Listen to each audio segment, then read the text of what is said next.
तो दोस्तों दुनिया के एयरफोर्स के ताकत को लेके हाल ही में एक ऐसा रिपोर्ट आया जो भारतीयों के लिए तो बहुत गर्व का बात है, लेकिन ये चाइनीज लोगों को काफी अधिक नाराज किया है। असल में ये रिपोर्ट दुनिया के ताकतवर तरीन एयरफोर्स को लेके है, जहां पे इंडिया को दुनिया के तीसरे सबसे ताकतवर तरीन एयरफोर्स के रूप में दर्शाया गया, तो वहीं पे चाइना को चौथा रैंक दिया गया। और दोस्तों इससे चाइनीज नागरिक काफी अधिक नाराज है और अपने नाराजगी जाहिर भी कर रहा है। हालांकि दोस्तों नाराजगी जाहिर करने से और बेड़े में दोयम दर्जे के एयरक्राफ्टों को बड़े मात्रा में शामिल करने से कोई ताकतवर देश नहीं बनता। और आज के इस वीडियो में आप लोगों को बताऊंगा कि कौन कौन से बेस के वैल्यू पे इंडियन एयरफोर्स को दुनिया के तीसरे ताकतवर तरीन एयरफोर्स का दर्जा दिया गया है, और साथ ही साथ ये भी बताऊंगा कि इस लिस्ट में और कौन कौन से देश है और उनका क्या क्या रैंक है। हालांकि चाइना के रिएक्शन के बारे में वीडियो के आखिरी हिस्से में बताऊंगा, और साथ ही साथ आपको ये भी पता चलेगा कि चाइना क्यों भारतीय वायुसेना से कमजोर है। तो डिटेल में जानने के लिए वीडियो के आखिर तक बने रहिए और चैनल को सब्सक्राइब और वीडियो को लाइक जरूर कीजिए। तो दोस्तों world directory of modern military aircraft नाम से एक संस्था के द्वारा अपने रिपोर्ट में इंडियन एयरफोर्स को दुनिया के तीसरे सबसे अधिक ताकतवर एयरक्राफ्ट के रूप में रैंक किया गया है। और ये रैंकिंग साल 2022 के एयर स्ट्रेंथ और अन्य कई तरीके के फैक्टर को चेक करने के बाद ही किया गया है। दोस्तों असल में ये जो रिपोर्ट है ये कई सारे देशों के कॉम्बैट कैपेबिलिटी और स्ट्रेंथ को एनालाइज करने के बाद जारी किया जाता है। और दोस्तों इस रिपोर्ट में इंडियन एयरफोर्स को जहां पे तीसरे नंबर दिया गया है, तो वहीं पे इस कारण इस रीजन के कई सारे महत्वपूर्ण और अब तक ताकतवर माने जाने वाले देशों से भारत का दर्जा काफी ऊपर चला गया है। इन देशों में भारत के रीजनल राइवल चाइना से शुरू करके Japanese self defence air force, Israeli air force, even French air force तक शामिल है। World directory of modern military aircraft के इस तरीके के रिपोर्ट को जारी करने के कई तरीके के पद्धति है, जिसमें एक फॉर्मूला को एनालाइज करते हुए देशों के कॉम्बैट स्ट्रेंथ और एयरफोर्स के टोटल कॉम्बैट स्ट्रेंथ को परखा जाता है। दोस्तों फोरम के तरफ से एक ट्रू वैल्यू रेटिंग नामक फॉर्मूला को जनरेट किया जाता है, जो सभी देशों के ओवरऑल स्ट्रेंथ को सेपरेट करता है। और इनमें कई तरीके के एलिमेंट है, जैसे कि मॉडर्नाइजेशन, कैलकुलेटेड हेल्प, असॉल्ट और गार्ड एबिलिटी। मतलब किसी देश के बेड़े में कितने एयरक्राफ्ट है, खाली इसे ही देख के इस फोरम के द्वारा ये नहीं बताया जाता है कि उस देश का ताकत में रैंक कितना है। हालांकि दोस्तों अगर चाइना को देखा जाए तो चाइना पहले से ही अपने आप को दुनिया के सबसे ताकतवर देश दर्शाने के लिए अपने बेड़े में बड़े मात्रा में हथियारों को शामिल कर रहा है, चाहे उन हथियारों का कैपेबिलिटी कितना ही घटिया हो। इवन आप सब लोगों के जानकारी के लिए ये भी बता दूं कि दुनिया के सबसे बड़े नेवी बनने के सपने में चाइना के द्वारा अपने बेड़े में छोटे से छोटे आकार के जहाजों को शामिल करते हुए ये दर्शाया गया कि चाइना के पास सबसे अधिक मात्रा के वॉरशिप है। हालांकि दूसरी तरफ अगर अमेरिका को देखा जाए, जो नंबर की संख्या में दूसरा है, लेकिन ताकत के मामले में चाइना के बेड़े से करीबन 10 गुना अधिक ताकतवर है। चाइनीज बेड़े में जहां पे छोटे आकार के 2 ही एयरक्राफ्ट कैरियर है, तो वहीं पे अमेरिका के पास न्यूक्लियर पावर 11 एयरक्राफ्ट कैरियर है। ऐसे में आप लोग समझ सकते होंगे कि अब तक रेटिंग एजेंसी के द्वारा किस तरीके से ओनली संख्या को देख के ही देशों के ताकत का रेटिंग बनाया जाता था। पर इस बार इस पद्धति को पूरा पूरी अलग करते हुए देश के एक्चुअल कॉम्बैट कैपेबिलिटी को देखा गया और ये रेटिंग जारी किया गया, जो चाइनीज लोगों के लिए नाराजगी का कारण तो बना, लेकिन दुनिया के सामने सच्चाई का खुलासा भी किया।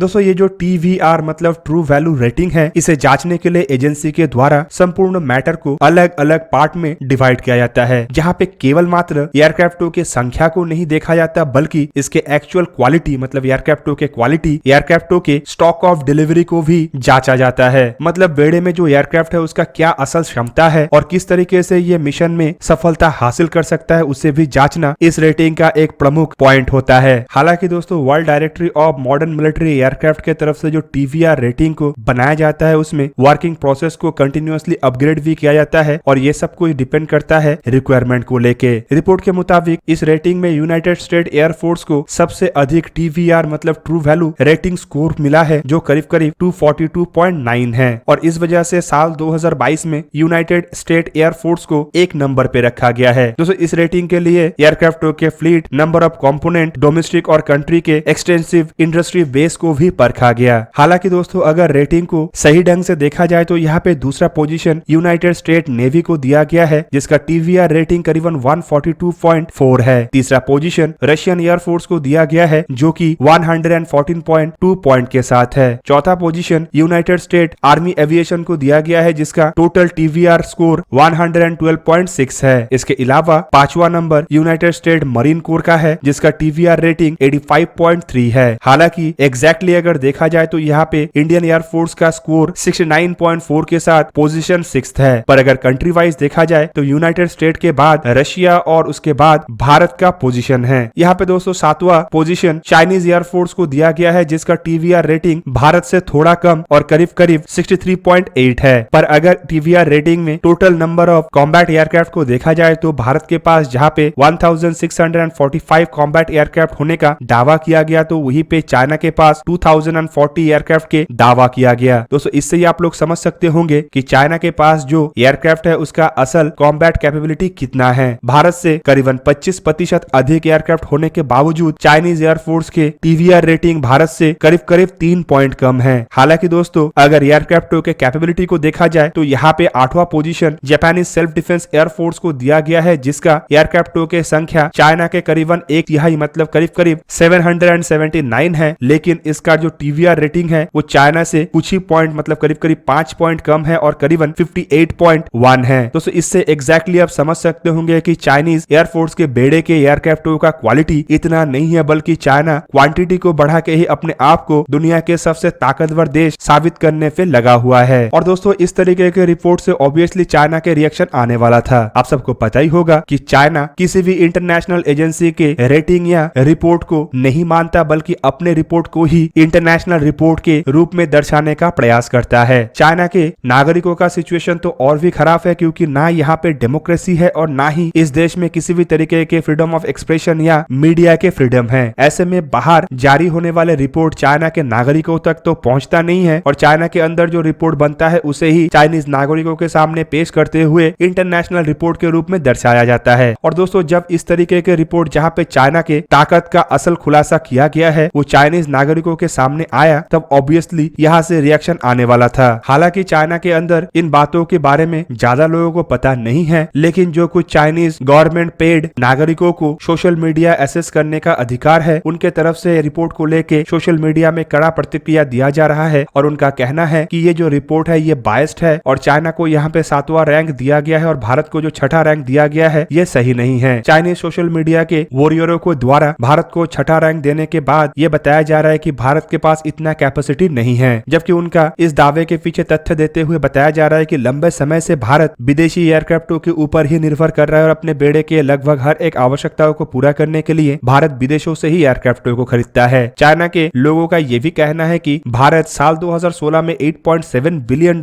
खर्चा करके 36 राफेल एयरक्राफ्टों को फ्रांस से खरीदा है, जबकि वहीं पे चाइनीज लोगों का ये कहना है कि चाइना अपना खुद का एयरक्राफ्टों का डेवलपमेंट करता है और J-20, J-16 जैसे एयरक्राफ्टों का डेवलपमेंट किया है। पर शायद चाइनीज लोग ये भूल चुके हैं कि इन एयरक्राफ्टों के डेवलपमेंट चाइना अपने बलबूते पे नहीं बल्कि दूसरे देशों के टेक्नोलॉजी को चोरी करके किया है। ऊपर से खाली एयरक्राफ्टों को डेवलप करना और एयरक्राफ्टों को अपने देश में प्रोड्यूस करना ही ये नहीं दर्शाता है कि एयरक्राफ्ट ताकतवर होगा। और दोस्तों सबको पता है कि चाइना के J-20, J-15, J-16 जैसे एयरक्राफ्टों के असल काबिलियत क्या है और किस तरीके से ये एयरक्राफ्ट भारत के जो passive electronical scan array radar से लैस सुखोई 30 MKI एयरक्राफ्ट है उसमें ही डिटेक्ट हो जाता है। तो दोस्तों ये था आज का वीडियो। अगर आपको वीडियो अच्छा लगा तो लाइक कीजिए और मेरे चैनल को सब्सक्राइब कीजिए और साथ में बना हुआ बेल आइकन को ही प्रेस कर दीजिए ताकि आप मेरा वीडियो देख पाए सबसे पहले। जय हिंद।